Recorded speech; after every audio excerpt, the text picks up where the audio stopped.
बिस्मिल्लाहिर्रहमानिर्रहीम। जो स्टूडेंट्स, आज हम लेक्चर नंबर 24 आपका जो MTH 501 का लेक्चर है इसे स्टार्ट करने जा रहे हैं। तो लेक्चर को स्टार्ट करने से पहले जो भी मेंबर मेरी इस वीडियो पर नए आए हैं काइंडली चैनल को सब्सक्राइब लाजमी कीजिएगा ताकि नेक्स्ट वीडियो जो है वो आपको आसानी से मिल सकें।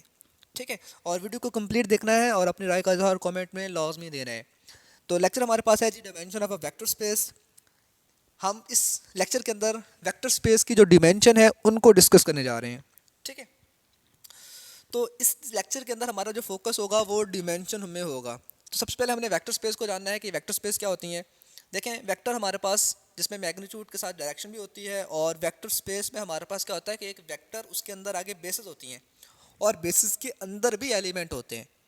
ठीक है, मतलब कि लेट्स सपोज कि अगर मैं आपसे ये कहूँ कि ये आपके पास एक बी नज़र आ रहा है ना, वेक्टर स्पेस है।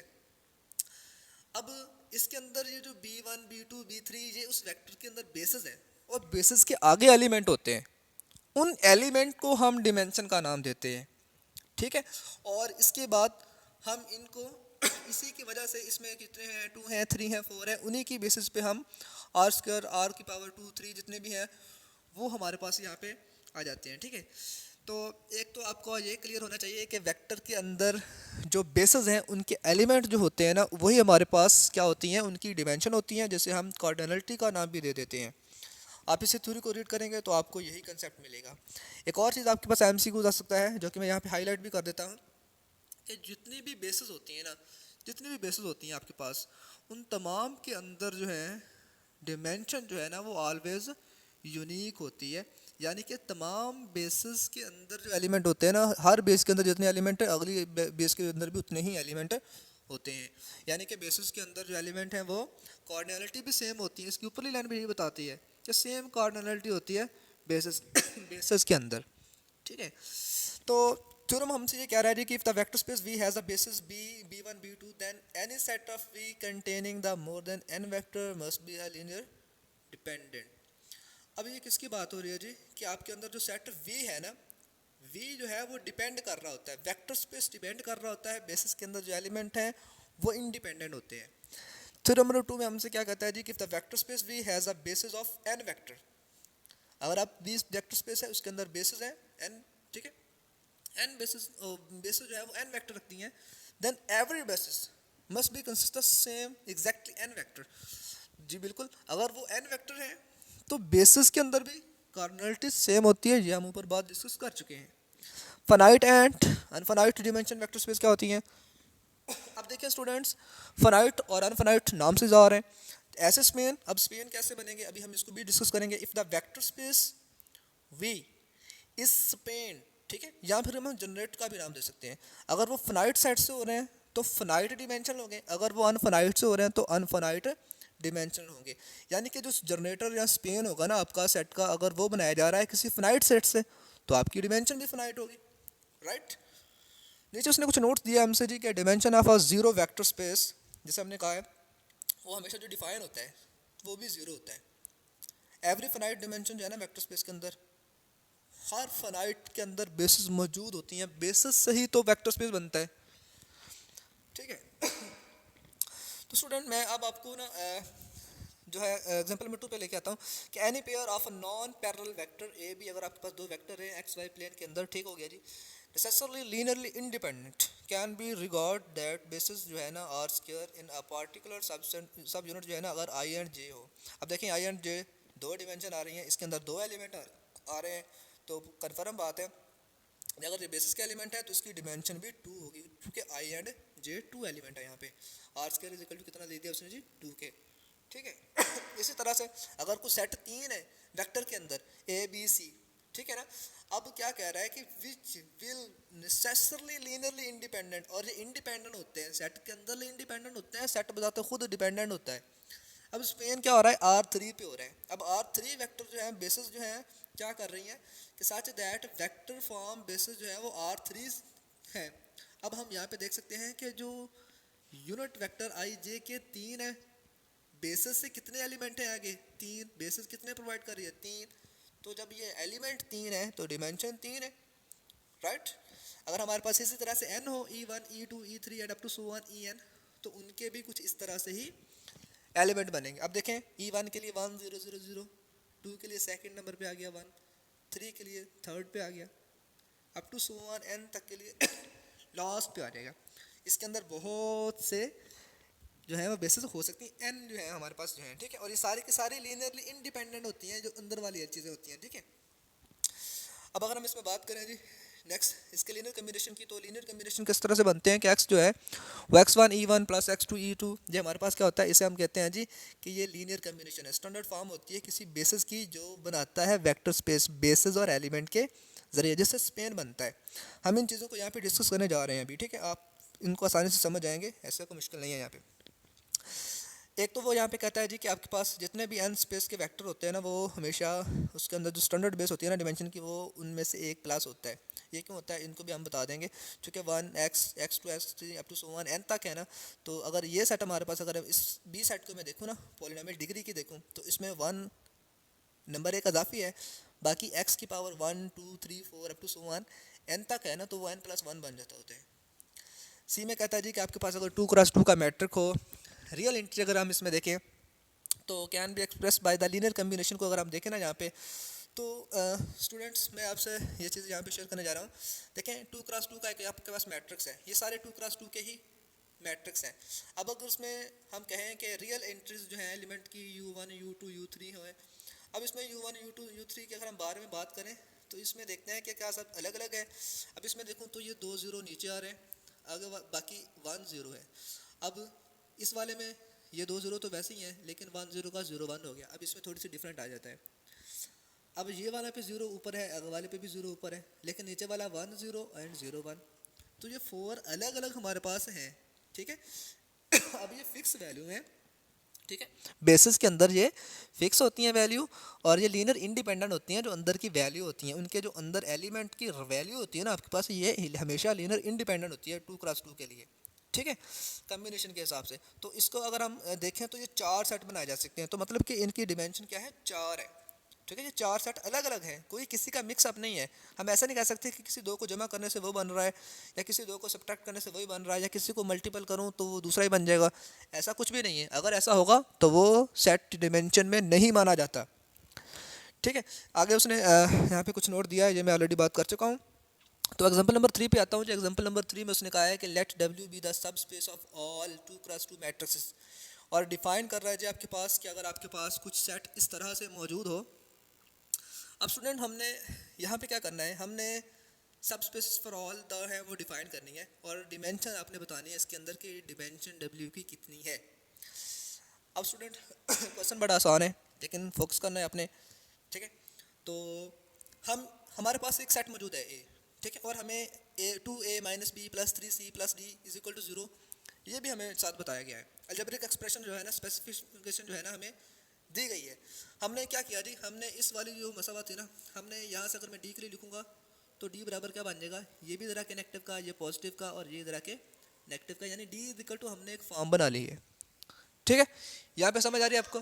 तो इसके बाद स्टूडेंट हमने जो काम करना है जी, तो डी को जब हमने रीअरेंज कर लिया है स्टूडेंट्स, तो इसके बाद हमने क्या करना है यहाँ पे, तो अब डी की मदद से हमने क्या करना है, यहाँ पे कुछ एलिमेंट्स को निकालेंगे। इसकी हमने डायमेंशन निकाल देनी है इसकी मदद से। अब देखिएगा कैसे निकालते हैं।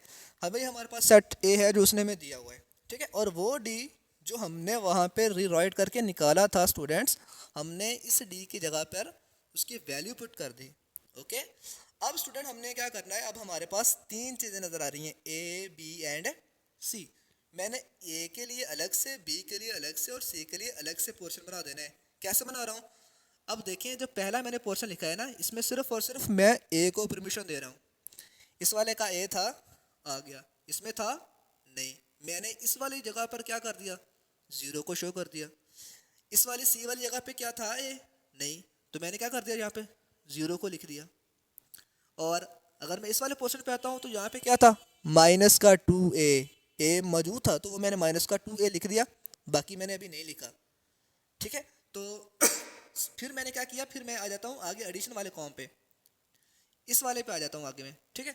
अब देखें मैंने क्या करना है, मैंने इसे इस तरह का बनाना है कि अगर मैं इनको जमा करूँ तो दोबारा से ये फॉर्म बन जाए, ठीक है। अब मैंने जो सेकंड पोर्शन पे लेके आया ना, वो बी वाला पोर्शन है, तो पहले वाले में बी नहीं था, वो मैंने ज़ीरो लिख दिया, वो ए था वो इस्तेमाल हो चुका है। अब बी वाला था वो मैंने लिख दिया, सी वाले पे बी नहीं है वो ज़ीरो आ जाता है, फिर इस वाले पोर्शन के अंदर बी मौजूद है तो वो सेकंड वाली टर्म पर बी आ जाता है। ठीक है, इसी तरह से जब मैंने सी वाले को लिखना है स्टूडेंट्स, तो मैंने फिर उसी ए मैट्रिक्स को देखना है। ठीक है, इस वाले मैट्रिक्स को। अब इस वाले पोर्शन पे सी नहीं है, ज़ीरो आ गया, बी में ज़ीरो नहीं है, इसमें सी है, सी लिख दिया, इसमें सी है माइनस का 3c है जी, तो वो मैंने लिख दिया।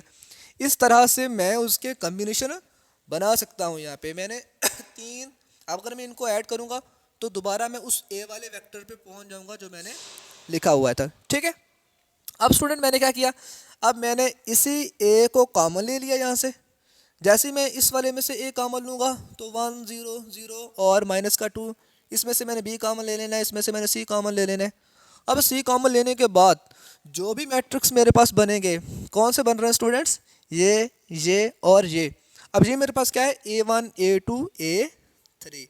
अब ये क्या है स्टूडेंट, ये स्पैन है, इसे हम स्पैनिंग कहते होते हैं। इस तरह से मैंने उस वेक्टर की स्पैनिंग निकाल ली। अब इस स्पैनिंग से ही मैं क्या बताऊंगा, इसकी डायमेंशन भी इसी से बताऊंगा। ठीक है, आई होप कि आप इसे अंडरस्टैंड कर रहे होंगे। अब मेरे पास 3 नंबर आ रहे हैं A1 A2 एंड A3। ठीक है, अब स्टूडेंट्स हम कह सकते हैं कि जो हमारे पास मैट्रिक्स ए था W के अंदर, इफ़ एंड ओनली इफ उसमें A1 A2 A3 बन रहे हैं। ठीक है, 3। अब A1 A2 जो है ये स्पेन है। Now we check the basis for, ये क्या बेसिस है या नहीं है, इसको चेक करने के लिए हम क्या करेंगे, हम इसको लीनियर लिखने की ज़रूरत करेंगे। अब लीनियर क्या होता है तो स्टूडेंट लीनियरली इंडिपेंडेंट है या नहीं है, ये देखने के लिए हमने उनको इक्वल टू ज़ीरो रखना होता है, और फिर उसके बाद हमने क्या करना होता है, इसकी सेटिस्फेक्शन करनी होती है कि क्या ये सारे इक्वल टू ज़ीरो बन जाते हैं। अगर ये सारे इक्वल टू ज़ीरो बन गए तो फिर तो स्टूडेंट्स फिर ये हमारे पास क्या होगा, ये इंडिपेंडेंट होगा। अगर ना हुआ तो ये फिर इंडिपेंडेंट नहीं है। तो आइए मैं चेक करता हूँ इससे ज़ीरो को बराबर रखे क्या ये वाकई ही इंडिपेंडेंट है। तो स्टूडेंट्स अब हम जान सकते हैं कि मैंने इन तमाम को जो मैंने बनाए थे मैंने ज़ीरो के बराबर रख दिया। तो इनको हम दोबारा से सॉल्व कर लेते हैं, इनके साथ a multiple b multiple c multiple ये फॉर्म बन जाएगी, फिर उनको ऐड करेंगे ये बन जाएगा। अब ये इक्वल टू ज़ीरो है, यहाँ से अगर हम देखूँ ठीक है, तो a डायरेक्ट ज़ीरो क्या है, b बराबर ज़ीरो, c बराबर ज़ीरो। अब a b c ये सारे ज़ीरो हो चुके हैं, मतलब कि तमाम के तमाम इक्वल टू ज़ीरो बन सकते हैं। तो लिहाजा ये हमारे पास लीनियर इंडिपेंडेंट है। और कितने एलिमेंट हैं, a b c सिर्फ और सिर्फ 3 हैं। डिमेंशन भी इसकी कितनी होगी, 3 होगी। A1 A2 A3 ये जो बेसिस थी ये क्योंकि लीनियर इंडिपेंडेंट है। अब ये A1 A2 A3 3 एलिमेंट हैं, लिहाजा उस W की डिमेंशन कितनी हुई है, 3 हुई है। आई होप कि आपने इस क्वेश्चन को अच्छे से समझ लिया होगा। ठीक है, चलता हूँ अपने नेक्स्ट क्वेश्चन की तरफ। एग्जाम्पल नंबर 4 आ जाती है मेरे पास स्टूडेंट्स। तो उसमें उसने कहा जी कि अगर आपके पास V1 V2 अगर स्पैन है, ये पहले बता रहा है मैं, ठीक है, वेयर V1 एंड V2 क्या है, ये बेसिस होती हैं। ठीक है, तो H is a plane study in the example 10 in lecture number 23 की बात कर रहा है कि वहाँ पे भी आपने देखा था। अब चूँकि अगर ये 2 है तो स्टूडेंट्स अब ये देखें ये डिफरेंट है, ये और ये सेट। ऐसा नहीं है कि मैं इनमें से कोई प्लस करूँ या किसी एक नंबर से मल्टीपल करूँ तो दूसरा बन जाएगा, ऐसा नहीं है, दोनों डिफरेंट है तो इनकी डिमेंशन 2 है। हाँ, अगर ऐसा होता कि एक सेट को मैं किसी से मल्टीपल करता तो ये बन जाता, तो फिर मैंने कहना था कि ये तो एक ही वेक्टर है, इसको मल्टीपल करने से दूसरा बन जाता है, फिर उस सूरत में डिमेंशन 1 आनी थी। ठीक है, तो अब यहाँ पे 2 ही है। नेक्स्ट स्टूडेंट हमारे पास आ जाता है एग्जाम्पल नंबर 5। इसके अंदर भी डिमेंशन ही निकालनी है। तो अब मैं आपकी हेल्प से यहाँ पे करूँगा, आप लोगों ने साथ साथ मेरे हेल्प करनी है किस तरह से हम इसको लेके चलेंगे आगे। सबसे पहले ऊपर सेट लिखा हुआ है, ठीक है, और सेट के बाद उसने हमने सबसे पहले वाले में से ए निकाल लेना होता था, दूसरे वाले में हमने बी निकाल लेना है, और तीसरे वाले में हमने सी को, और फिर उसके बाद डी को, क्योंकि इस सेट के अंदर हमारे पास 4 चीज़ें आ रही हैं। ठीक है, तो स्टूडेंट्स इसमें अगर मैं दोबारा आपको बता दूं तो ये देखिए, इसमें A B C and D 4 element है हमारे पास, और यहाँ पर कोई किसी किस्म की इक्वेशन नहीं है। ठीक है, ये वैसे कह रहा है कि बिलोंग टू रियल नंबर है। अब चूंकि ए बी सी डी है तो मैंने हर एक के लिए अलग अलग पोर्शन बनाना है। मैंने ए को लिखना है, ठीक है। ज़्यादा आपको जब ए लिखूंगा तो मैं इनमें से देखूंगा कि ए है, उसकी जगह पे 1 आ जाएगा। इस वाले में ए है, उसके साथ 5 है तो 5 आ जाएगा। इस वाले में ए है नहीं, क्या बन जाएगा 0, इसमें भी नहीं है तो 0। इसी तरह से बी सी डी वाले मैंने अलग अलग लिखते जाना है, उसके क्रॉसपोंडिंग एंट्री है तो लिख दूंगा, वरना वो 0 आती जाएगी। ठीक है। अब ये मेरे पास ए बी सी के साथ जो चीज़ें बन रही हैं, ये मेरे पास बेस बन चुकी हैं, V1 V2 V3 V4। नज़र आ रहा है आपको सारा कुछ। अब स्टूडेंट अगर मैं इसको देखूं, क्या ये सारे ही बेसिस हैं? ठीक है। हम देख लेते हैं।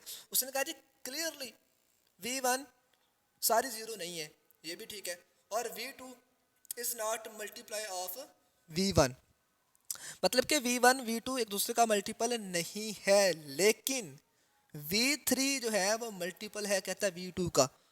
कैसे? क्या वाकई ये मल्टीपल है इसका? अगर मैं V2 को 2 से मल्टीपल करूं या -2 से मल्टीपल करूं तो ये पॉजिटिव का 6, ये 0, -2 से ये -2, बिल्कुल ऐसा ही है। V3 V2 का मल्टीपल है, लिहाजा ये तो गायब हो जाएगी, क्योंकि ये बेस नहीं है, ये तो उसी की चीज़ है, ये तो V2 की चीज़ है, ये तो इसकी बेस ही नहीं, ये अपनी बेस तो है ही नहीं इसकी, ये तो वहाँ से निकला है। ठीक है। सो लिहाजा हम यहाँ पे कह सकते हैं कि V1 V2 है, V3 नहीं है। V4 को देखें तो 04 जी, तो भी बिल्कुल डिफरेंट है। हम यहाँ पे कह सकते हैं, फाइनली हम ये कह सकते हैं, ठीक है, कि जो V3 है ना वो तो गायब हो जाएगी, वो तो हमारे पास कह देंगे कि वो डिस्क्रेट हो चुका है आपके स्पेन के हिस्से से। ठीक है।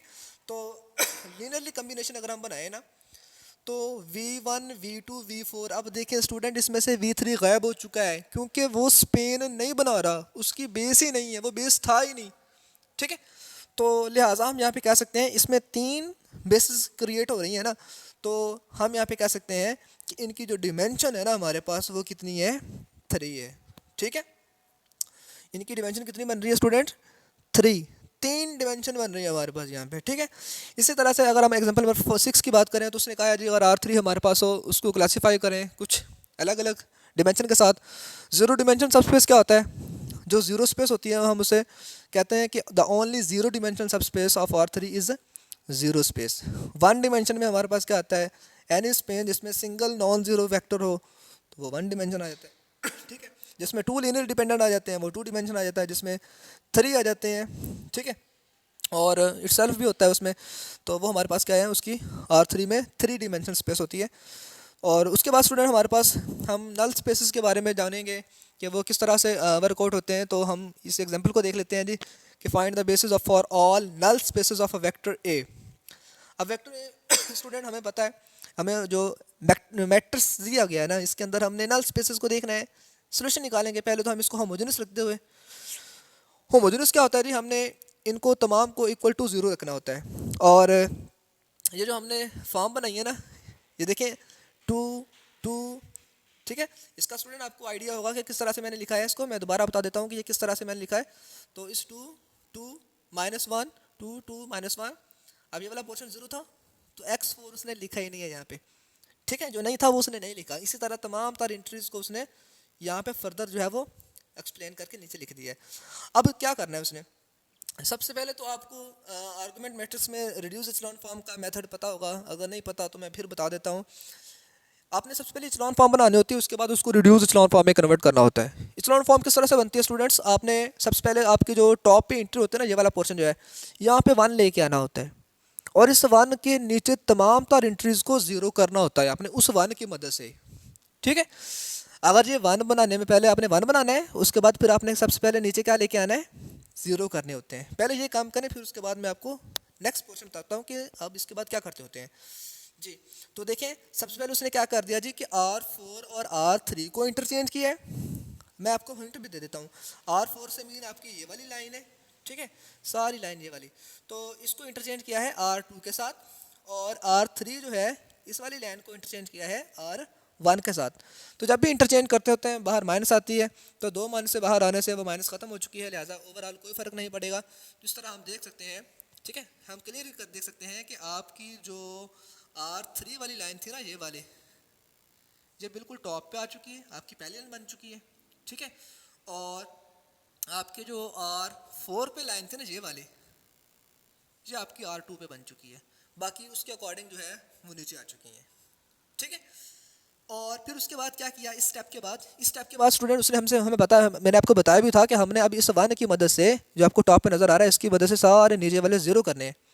ठीक है, फर्दर आस्ता आस्ता करेगा, पहले उसने इस वाले को ज़ीरो करना है, फिर उसने इस वाले को ज़ीरो करना है। अब देखें, इस वाले में पहले उसने इसको ज़ीरो कर दिया। ये वाली एंट्री जो होती है ना स्टूडेंट, मकसद आपका इसे ज़ीरो करना था। ये वाले जो मर्जी होते जाए, इस पर हमें कोई फ़र्क नहीं पड़ता। अब मैं बता भी देता हूँ कि ये ज़ीरो कैसे किया उसने। देखें, अगर उसने कहा जी R3 माइनस, यहाँ पे उसने कहा जी कि R3 वाली को उसने -2R1, यानी कि R1 जो है ना आपके पास, ये वाली रो है, मैं सारा रेज करके बता देता हूँ। R1 से मुराद आपकी पहली रो है, R3 से मुराद आपकी थर्ड रो है। इसमें 2 है ना, इसे ज़ीरो बनाना है। तो उसने कहा है जी R3 -2R1, यानी कि R3 में आपका 2 है और R1 वाले को -2 से मल्टीपल करना है। -2 से जब आप मल्टीपल करेंगे फिर क्या बन जाएगा, 2 - 2, तो वो ज़ीरो बन जाएगा। इस तरह से ये ज़ीरो बन जाता है, ये देखिए। उसके बाद ये भी ज़ीरो ऑलरेडी बन जाता है। ठीक है, जब इससे -2 और ये +2, तो ये ज़ीरो हो जाएगा।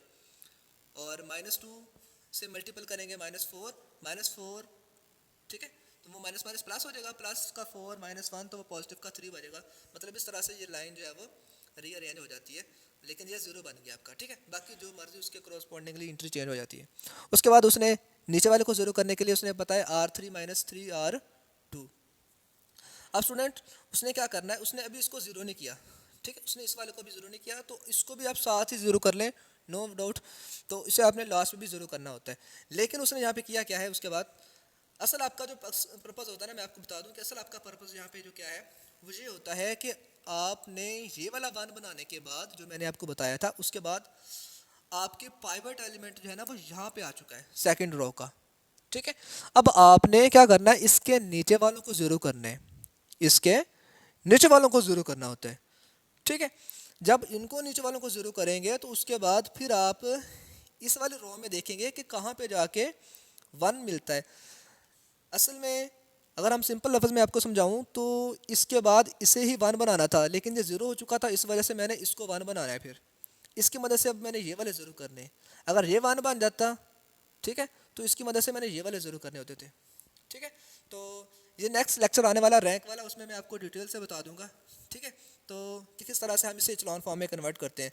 अब ये देखें, हमारा मकसद होता है कि हमने पाइवट एलिमेंट बनाने, उसके नीचे वाले तमाम तौर को ज़ीरो करते जाना है। तो ये देखें, यहाँ तक अगर हम देखें ना, तो ये देखें, ये वन बनाया, उसके सारे नीचे ज़ीरो कर दिए। फिर उसके बाद नीचे वाली रो में ये वाला वन बना था, उसके बाद नीचे सारे ज़ीरो कर दिए। फिर उसके बाद नीचे वाले में यहाँ भी वन बना, तो फिर उसके नीचे वाले ज़ीरो कर दिए। अब आपके पास, हम यहाँ से देख सकते हैं, एक लाइन तो मुकम्मल तौर पे ज़ीरो हो चुकी है। ठीक है, अब हमने अगर रिड्यूस इचलॉन फॉर्म में कन्वर्ट करना हो तो क्या करते हैं, रिड्यूस इचलॉन फॉर्म में कन्वर्ट करने का मतलब होता है कि जिस तरह से आपने पाइवट एलिमेंट के नीचे वाले ज़ीरो किए हैं ना, ये देखें, सॉरी ये तो खुद ही हो गया था ऑलरेडी, ये वाला ज़ीरो किया, फिर ये वाला ज़ीरो किया। जो भी रिड्यूस इचलॉन फॉर्म करते हैं ना कन्वर्ट, तो पाइवट पॉइंट के एलिमेंट के ऊपर वाले जो है ना, उनको भी ज़ीरो कर दिया जाता है। जैसा कि ये वाले हैं, इनको भी फिर ज़ीरो किया जाएगा। तो आप देख सकते हैं, ऊपर वाले भी उसने यहाँ पे क्या कर दिए, ज़ीरो कर दिए। अब उसने दोबारा से यहाँ से फॉर्म बना लेनी है। फॉर्म कैसे बनानी है, ये आपका x1, x2 और x5, क्योंकि 3 और 4 जो है वो ज़ीरो हो चुके हैं। फिर उसके बाद आपका x3 है और x5 है, फिर x4 है, x5 तो आपका ऑलरेडी ख़त्म हो चुका है। ठीक है, अब अगर हम यहाँ पे देखें तो no equation system has the form of zero non zero. अब देखिए, ज़ीरो और नॉन ज़ीरो बराबर तो नहीं है ना, क्योंकि एक मुकम्मल तौर पे ज़ीरो हो चुकी है, तो लिहाजा सिस्टम जो है वो कंसिस्टेंट है, क्योंकि ये मुकम्मल तौर पे ही ज़ीरो हो चुका है, एक नंबर ही गायब हो चुका है, x5 का आंसर ही ज़ीरो हो चुका है, वो लाइन वहाँ से डेड हो चुकी है, अनफाइन ख़त्म हो चुकी है ना। तो हम यहाँ पे ये क्या कहेंगे कि जो जनरल सोल्यूशन हो गया, जो हमारे पास बिल्कुल ही ख़त्म हो गया था, हमने x5 को लेट कर दिया, ठीक है, x2 भी मुकम्मल तौर पे ख़त्म हो गया था, उसे हमने लेट कर देना है s के। अब उसके अकॉर्डिंगली बाकियों के आपने आंसर बता देने हैं, x1 का क्या बनेगा इसमें वैल्यू पुट करके, x3 का क्या बनेगा उसमें वैल्यू पुट करके। तो अब ये जो बनेंगे ना s - t s t, ये जो आपके पास आंसर बने हैं, अब हमने यहाँ से स्पेन बना लेना है। कैसे बनाते हैं, फिर वही बात कि आपके पास s और t है, तो आपने s और t के अकॉर्डिंग एक s वाले के लिए पोर्शन बनाना है, एक t वाले के लिए बनाना है। फिर आपने s कॉमन लेके, इसमें s है जिसमें नहीं है वो 0 0, फिर उसके अकॉर्डिंग टी वाला काम लेना है, तो जहाँ जहाँ पे टी है वहाँ वहाँ पे 1 या -1 उसके मुताबिक माइनस का टी है तो -1 आएगा, माइनस का टी है फिर भी -1 आएगा, ठीक है। अगर पॉजिटिव का टी होता तो पॉजिटिव का 1 आना था, जो कि लास्ट पे नज़र आ रहा है। अब आपके पास जैसे ही आपने ये कॉमन ले लिया, जिसे हम कहते हैं कोऑर्डिनेट कॉमन ले लिए, आपके पास पीछे जो बची हैं जो बेस हैं, अब ये क्या है आपकी बेस है, और ये बेस ही आपको क्या बताती हैं, आपको स्पेन बताती हैं, ठीक है। तो लिहाजा यहाँ पर दो बेसिस बनी हैं V1 और V2, सिर्फ और सिर्फ कितनी बेसिस बनी है 2, ठीक है। तो लिहाजा ये इंडिपेंडेंट है, हमने इनका स्पेन फाइंड करना था तो हमने इनका स्पेन फाइंड कर दिया है। नेक्स्ट क्वेश्चन में हमारे पास स्टूडेंट जो है उसने कहा है कि find the basis for column B. हमें बी का एक कॉलम दिया है मुकम्मल तौर पे, हमने कहा गया है कि आपने इनकी बेसिस को फाइंड करना है। फिर वही प्रोसेस होगा, हम ये देखेंगे कि कौन कौन सी बेसिस ताहयात रहती हैं। अगर आपको मैं सिंपल लफ्ज़ों में समझाऊँ, कौन सी बेस हैं जो अपनी अपनी बेसिस पे हैं, किसी के मल्टीपल से नहीं है, हमने सिर्फ ये चेक करना है, ठीक है। तो ये हमारे पास क्वेश्चन आपके सामने है जी। हमने क्या किया जी, हमने क्वेश्चन को यहाँ पे लिख लिया है, मैं आपको बता देता हूँ। तो देखें अब उसने क्या कैसे बनाया ये वाला क्वेश्चन, ये भी बता देता हूँ। अब देखिए स्टूडेंट्स, अगर आप गौर से देखें, ये और ये तो अलग अलग नज़र आ रहे हैं ना, लेकिन क्या आपको कुछ ऐसे मैट्रिक्स भी यहाँ पे नज़र आ रहे हैं क्या जिनको मैं देखूँ कि वो दोनों के मल्टीपल से बन रहे हैं। यहाँ पे टोटल 5 है ना, तो आइए मैं आपको बताता हूँ कि कौन कौन से किसी के साथ मल्टीपल से बनते हैं। स्टूडेंट्स ये देखें, उसने कहा दिया है जी कि आपके पास ये जो B2 है ना, यानी कि ये वाला पोर्शन है, ये इस वाले के साथ 4B1 का इक्वल है, सॉरी 4B1। कि अगर मैं इस वाले को 4 से मल्टीपल करूं तो मुझे पास B2 मिल जाएगा। यानी कि B2 आपकी बेस नहीं है, वो B1 से बना है, लिहाजा B2 निकल जाएगा। पहला निकल गया, यानी कि B2 तो आपका गया। और अगर मैं B4 की बात करूं स्टूडेंट्स, तो वो 2B1 माइनस B3। अगर मैं B2 वाले को 2 से मल्टीपल करूं, ठीक है, फिर उसमें से B3 को माइनस कर दूं जी, B1 वाले को 2 से, सॉरी मैं मल्टीपल करूं 2 से, फिर उसमें से B3 को अगर मैं माइनस करता हूं तो उसके बाद मुझे B4 मिलेगा।